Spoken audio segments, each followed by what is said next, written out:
जीवन में आंधी तूफान क्यों? और इस श्रृंखला में पिछले सप्ताह हमने देखा था एक ऐसे पात्र को जिसके जीवन में आंधी तूफान आते हैं।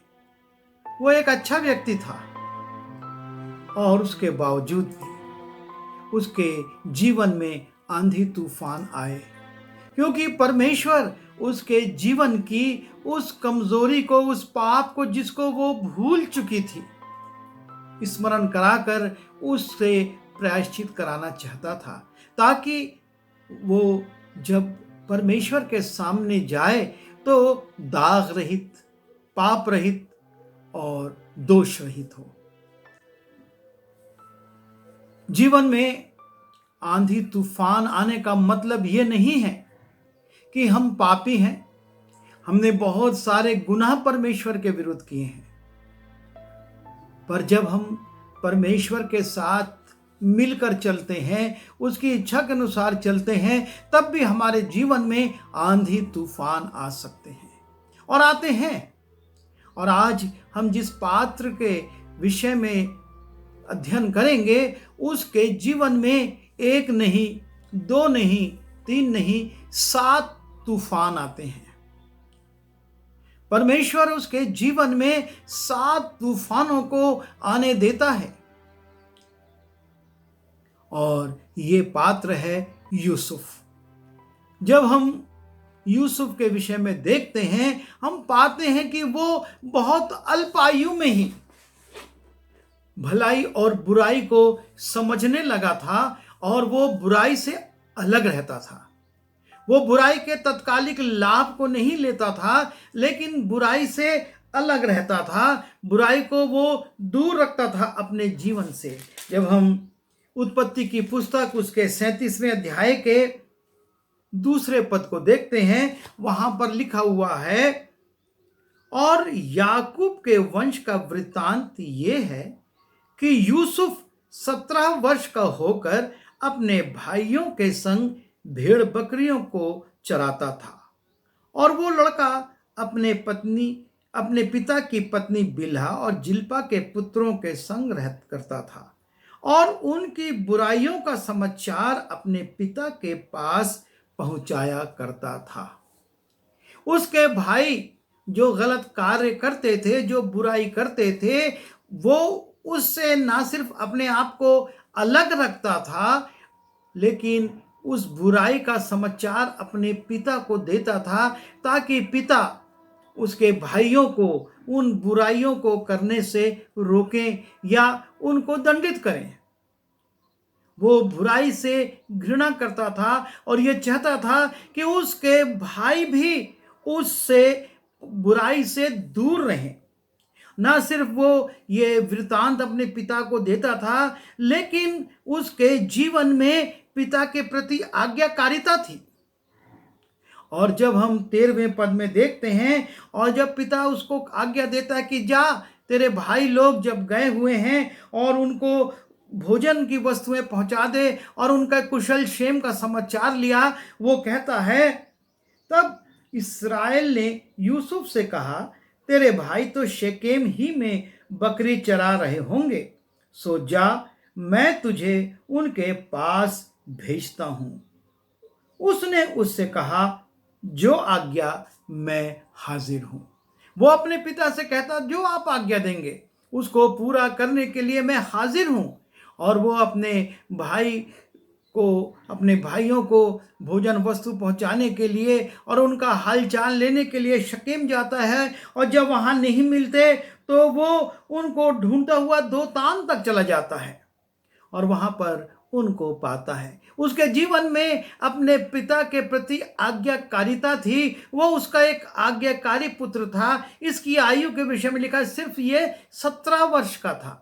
बहुत अल्प आयु में ही ये ना सिर्फ बुराई और भलाई का अंतर करता था, बुराई से अपने आप को अलग रखता था, उसके तात्कालिक लाभ को नहीं लेता था, लेकिन उसके समाचार अपने पिता को देता था और पिता उसको जो आज्ञा देते थे उसको वो पूरा करता था। इस अल्प आयु में ही परमेश्वर उसको दर्शन देता है, स्वप्न के द्वारा उसको बताता है। जब हम 37वें अध्याय के 5वें पद को देखते हैं, लिखा है, और यूसुफ ने एक स्वप्न देखा और अपने भाइयों से उसे उसका वर्णन किया। और वो बताता है कि सब पूली बांध रहे हैं और वो पूलियां अचानक से इसकी पूली खड़ी होती है और वो सबके गेहूं की पूलियां उसको झुककर सलाम करती हैं। उसके बाद जब हम आगे देखते हैं 9वें पद में, वहां पर फिर से उसने एक और सपने देखा और अपने भाइयों से भी यो वर्णन किया कि सुनो, मैंने एक और सपने देखा कि सूर्य और चंद्रमा और 11 तारे मुझे दंडवत कर रहे हैं। और इस प्रकार से परमेश्वर उससे भविष्य की बातों को भी शेयर करता था, बताता था, उस पर प्रकट करता था। और इन परिस्थितियों में, इस प्रकार के जीवन को और इस अल्प आयु में उसके जीवन में आंधी तूफान आने लगे। सबसे पहला तूफान जो उसके जीवन में आता है, और हम देखते हैं उत्पत्ति उसके 35वें अध्याय के 17, 18 और 19वें पद में। और वहां पर देखते हैं कि यूसुफ की मां राहेल उसके भाई बिन्यामीन को जन्म देते हुए मर जाती है। लिखा है, यो राहेल मर गई और एप्राता और बैतलहम के मार्ग में उसको मिट्टी दी गई। अल्पायु में उसकी मां उससे अलग हो जाती है, उसकी मां मर जाती है। उसके बाद आंधी आने का, तूफान आने का सिलसिला रुकता नहीं है। जब हम आगे बढ़ते हैं 37वें अध्याय में और उसके 4थे पद को देखते हैं, वहां पर लिखा है, सो जब उसके भाइयों ने देखा कि हमारा पिता हम सभी भाइयों से अधिक उससे प्रीति रखता है, तब वे उससे बैर रखने लगे। दूसरा तूफान जो उसके जीवन में आता है, और वो उसके घर के अंदर ही उसके भाइयों की ओर से, कि उसके भाई उससे बैर रखने लगे और उसके साथ ठीक तौर से बात भी नहीं करते थे। परिवार के अंदर उसका विरोध होने लगा, उससे लोग घृणा करने लगे, उससे बैर रखने लगे और उसके भाई उससे ठीक से बात भी नहीं करते थे। ये दूसरा तूफान उसके जीवन में आ गया। वो घर में रहकर भी वो पराया हो गया। लोग उससे बैर रखने लगे, उसके अपने उससे बैर रखने लगे। और तब हम देखते हैं तीसरा तूफान उसके जीवन में आता है, जब वो पिता की आज्ञा मानकर अपने भाइयों के पास वो रोटी और वो भोज्य वस्तुएं लेकर जाता है, और उसके भाई दूर से उसको देखकर कहते, देखो वो स्वप्न देखने वाला आ रहा है और आओ हम इसको मार डालें और तब देखें इसके स्वप्न का फल कैसे निकलेगा। और तब उसका भाई यहूदा कहता है, हम इसे मारे ना, लेकिन चलो इसको हम गड्ढे में डाल देंगे। और लिखा है, जब हम 18वें पद को देखते हैं, और ज्यों ही उन्हें उसे दूर से आते देखा, तो उसके निकट आने के पहले ही उसे मार डालने की युक्ति की। और वे आपस में कहने लगे, देखो वो स्वप्न देखने हारा आ रहा है, सो आओ हम उसको घात करके किसी गड्ढे में डाल दें और ये कह देंगे कि कोई दुष्ट पशु उसे खा गया, फिर हम देखेंगे कि उसके सपनों का फल क्या होगा। यह सुन के रूबेन ने उसके हाथ से उसको बचाने की मनसा से कहा, हम उसको के प्राण तो ना लें। फिर रूबेन ने उनसे कहा, लहू मत बहाओ, उसको जंगल के इस गड्ढे में डाल दो। और इस प्रकार से जो तीसरा तूफान उसके जीवन में आता है, और उसके अपने भाई ही उसको जंगल में एक गड्ढे में डाल देते हैं। वो उनके लिए भोजन लेकर आ रहा है, उसके पास उनको देने के लिए भोजन है, और उसके भाइयों के जीवन में उसके लिए घृणा है और वो उसको गड्ढे में डाल देते हैं। ये प्रतिफल वो दे रहे हैं कि वो उसके रंग बिरंगे अंगरखे को उतार लेते हैं और उसको उस गड्ढे में डाल देते हैं। चौथा तूफान जो उसके जीवन में आता है और देखते हैं कि लिखा हुआ है कि वो इश्माइलियों को देखकर कहते हैं, आओ हम इसे उनके हाथ में बेच दें। जब हम 27वां पद देखते हैं, लिखा है, आओ हम उसे इश्माइलियों के हाथ बेच डालें और अपना हाथ उस पर ना उठाएं, क्योंकि वो हमारा भाई और हमारी हड्डी और हमारा मांस है। और उसके भाइयों ने उसकी बात मान ली। तब मिद्यानी व्यापारी उधर से होकर उसके पास पहुंचे। सो यूसुफ के भाइयों ने उसको उस गड्ढे में से खींच के बाहर निकाला और इश्माइलियों के हाथ चांदी के 20 टुकड़ों में बेच दिया। चांदी के 20 टुकड़ों में उसको बेच दिया। शायद वहां पर 10 भाई होंगे, बिन्यामीन नहीं रहा होगा, और यूसुफ तो बेचा जा रहा था, तो हर एक को 2-2 चांदी के टुकड़े मिले। 2 चांदी के टुकड़े के लिए उन्होंने अपने भाई को इश्माइलियों के हाथ में बेच दिया, विदेशियों के हाथ में उसको बेच दिया। और ये उसके जीवन का चौथा बड़ा तूफान था। ना सिर्फ उसकी मां चली गई, उसके भाई उससे बैर करने लगे। उसके भाई उसके आने पर उससे रोटी लेकर धन्यवाद देने के बजाय उसको गड्ढे में डाल देते हैं। और फिर उसके भाई उसको 20 चांदी के सिक्कों में, 20 चांदी के टुकड़ों में बेचकर उसको के प्रति अपनी घृणा को प्रकट करते हैं।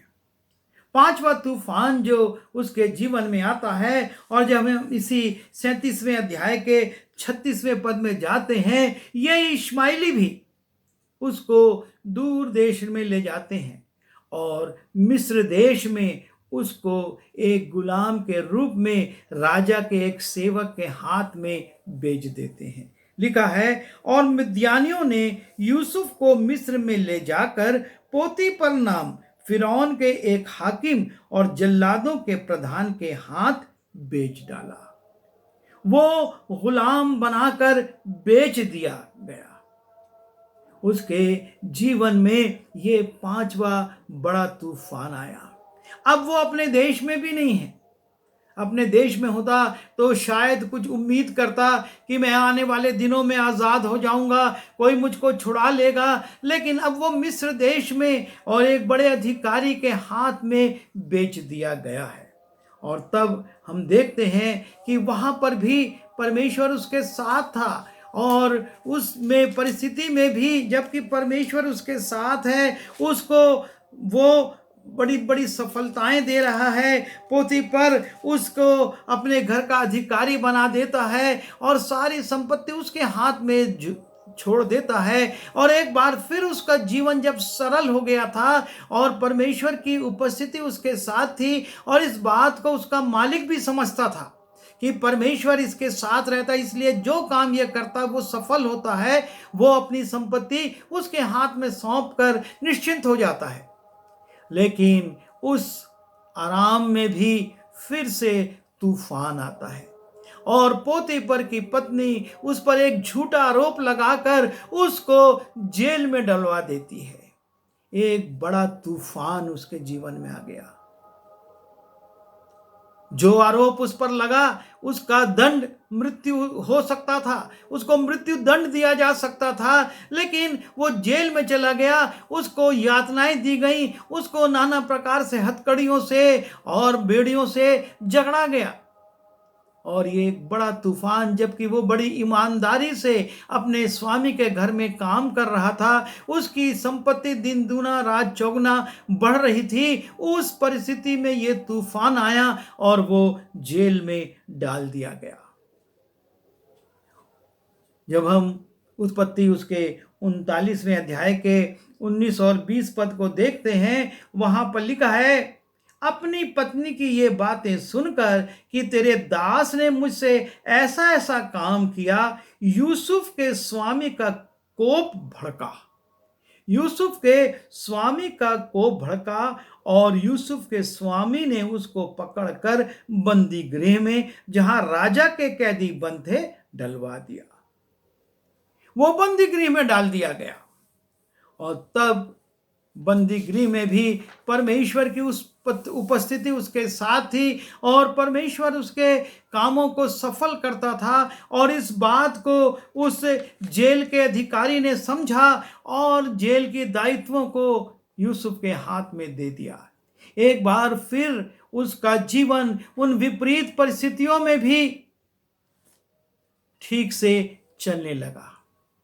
और जब वो वहां पर है और हर एक के लिए भला कर रहा है, हम देखते हैं कि उस बंदी गृह में भी जब दो व्यक्ति लाए जाते हैं, एक राजा का पिलाने वाला और राजा को भोजन देने वाला, उसका खनसामा, और वो एक रात में स्वप्न देखते हैं और यूसुफ उनके स्वप्नों का अर्थ बताता है। और जैसा अर्थ वो बताता है वैसा अर्थ उनके जीवन में घटता भी है। भोजन का जो प्रधान था उसको मृत्युदंड मिलता है, लेकिन पिलाने वाला फिर से अपने पद पर बहाल हो जाता है।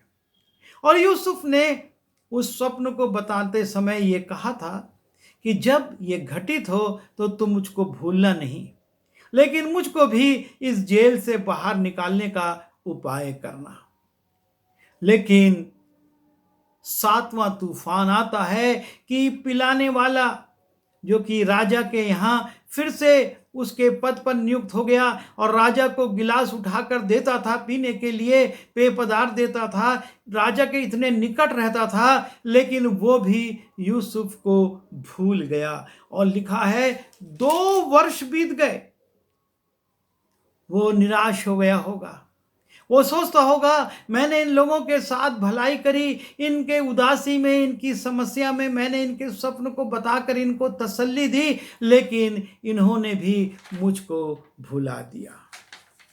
और लिखा है जब हम उत्पत्ति उसके 41वें अध्याय के पहले पद में, पूरे 2 बरस के बीतने पर, पूरे 2 बरस हो गए इस बात को, इस भलाई को करे हुए, लेकिन इस पिलाने वाले ने यूसुफ को स्मरण नहीं किया।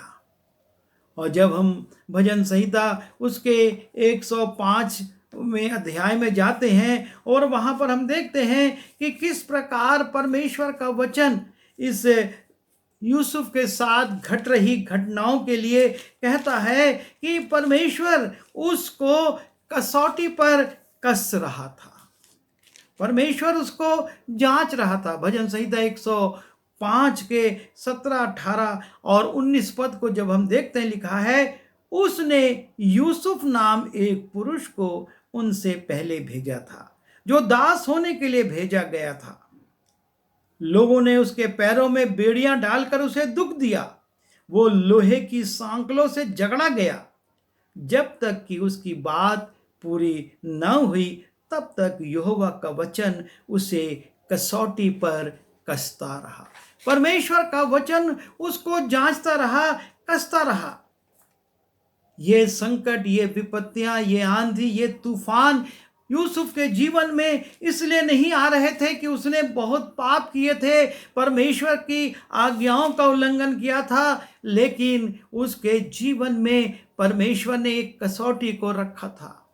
और 17 वर्ष की आयु से लेकर 30 वर्ष की आयु, 13 वर्ष तक ये तूफान उसके जीवन में आते रहे, उसको झंकोड़ते रहे, उसको हिलाते रहे, उसको पद दलित करने की कोशिश करते रहे, उसको पद भ्रष्ट करने की कोशिश करते रहे कि वो अपनी ईमानदारी से हट जाए। लेकिन परमेश्वर का धन्यवाद हो कि परमेश्वर के इस दास ने अपने जीवन में इन आंधी तूफानों को तवज्जो नहीं दी। इन आंधी तूफानों से वो भयभीत, निराश, हताश नहीं हुआ, लेकिन इन आंधी तूफानों में भी वो दृढ़ रहा और परमेश्वर की उपस्थिति को अपने जीवन में महसूस करता रहा। और इसलिए हम देखते हैं कि जब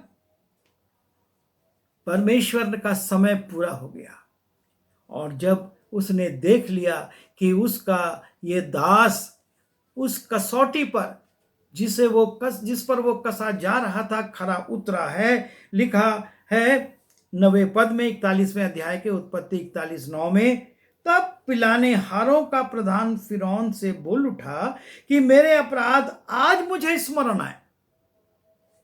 जो अपराध मैंने उस जवान को भुला देने का किया वो आज मुझको स्मरण आ रहा है। तब पिलाने हारों का प्रधान फिरौन से बोल उठा कि मेरे अपराध आज मुझे स्मरण आए, जब फिरौन अपने दासों से क्रोधित हुआ था और मुझे और पकाने हारों के प्रधान को कैद करा के जल्लादों के प्रधान के घर के बंदीगृह में डाल दिया था। तब हम दोनों ने एक ही रात में अपने होनहार के अनुसार स्वप्न देखा और वह हमारे साथ एक इब्री जवान था जो जल्लादों के प्रधान का दास था। सो हमने उसको बताया, उसने हमारे स्वप्नों का फल हमसे कहा। हम में से एक एक के स्वप्न का फल उसने बता दिया और जैसा जैसा फल उसने हमसे कहा था वैसा ही हुआ भी, अर्थात मुझको तो मेरा पद मिला पर वो फांसी पर लटकाया गया। और जब पिलाने वालों का प्रधान फिरौन से ये बात करता है तब परिस्थितियां पलट जाती हैं। लिखा है फिरौन ने यूसुफ से कहा, मैंने स्वप्न देखा है और उसके फल का बताने वाला कोई भी नहीं, और मैंने सुना है कि तू स्वप्न का अर्थ बता सकता है। और तब यूसुफ कहता है, यूसुफ ने फिरौन से कहा, मैं तो कुछ नहीं जानता, परमेश्वर ही फिरौन के लिए शुभ वचन देगा। वो अपनी प्रशंसा अपना महत्व नहीं कहता, लेकिन कहता है कि परमेश्वर ही फिरौन के लिए अच्छा वचन देगा। और इस प्रकार से वो परमेश्वर से प्रार्थना करके फिरौन के स्वप्न का अर्थ बताता है। और तब फिरौन जब इस बात को सुनता है तो वो कहता है, सो फिरौन ने अपने कर्मचारियों से कहा कि क्या हमको ऐसा पुरुष जैसा ये है जिसमें परमेश्वर का आत्मा रहता है मिल सकता है? वो आंधी तूफान जो कि 17 वर्ष की आयु और बल्कि उससे भी कम आयु में जब उसकी मां उसको छोड़कर चली गई तब से उसके जीवन में आ रहे थे, अब परमेश्वर ने उसको खड़ा करना शुरू कर दिया। राजा कह रहा है कि क्या हमको ऐसा व्यक्ति मिल सकता है जो कि जिसमें कि परमेश्वर का आत्मा रहता है? और तब लिखा है, फिरौन ने यूसुफ से कहा, सुन, मैं तुझको मिस्र के सारे देश के ऊपर अधिकारी ठहरा देता हूं। ये आंधी तूफान उसके जीवन में इसलिए नहीं आ रहे थे कि उसने पाप किए थे, उसने परमेश्वर की इच्छा के विरुद्ध काम किया था, लेकिन परमेश्वर चाहता था कि वो मिस्र का प्रधान बने। और इसलिए ये आंधी तूफान उसके जीवन में आते गए और उसको उसके भाइयों से, उसके परिवार से, उसके देश से अलग करके मिस्र में ले आए और मिस्र में भी उसको उठाया और उसको परमेश्वर ने कहा कि मैं तुझको इस देश का प्रधान बनाऊंगा। और राजा के माध्यम से कहा जाता है, फिरौन ने यूसुफ से कहा, सुन, मैं तुझको मिस्र के सारे देश के ऊपर अधिकारी ठहरा देता हूं।